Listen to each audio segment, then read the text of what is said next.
We have been emphasized this importance of unity, and we hear people talk, and I know, brothers and sisters, most of you sitting here today, you are sick and tired of disunity. You're sick and tired of the different jama'at and the different hizbs and the different parties and the different groups bickering and arguing amongst each other about things that you perceive to be petty and insignificant. The people are divided along the lines of tribe, along the lines of color, along the lines of language. Even more absurd and even more ridiculous. It's insane.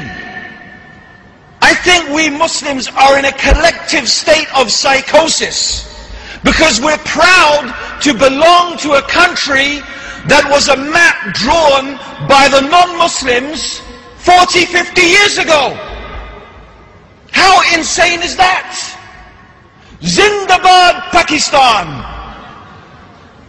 Zindabad, Pakistan. Pakistan is a country that was put there by the British. Maps drawn on the line. Egypt, Libya, Tunisia, Morocco. Lines drawn on maps by the French, by the Italians, by the British. Dividing us up into nations.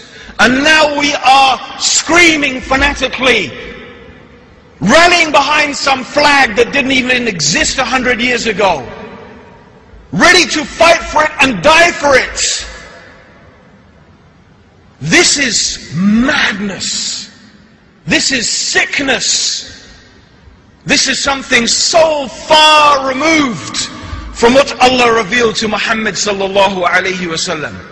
It's nothing but hizbiyah. It's nothing but another form of tribalism, of partisan spirit,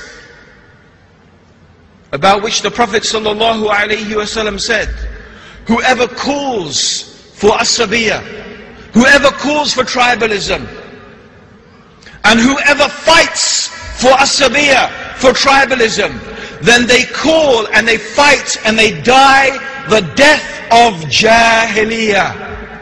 They die and they fight and they call for the death of ignorance, the time of ignorance. Yet these are the lines upon which we are divided.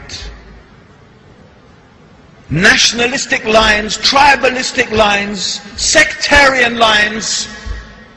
Yet Allah warned us in the Quran, many times in the Quran, about the danger of dividing into sects and groups.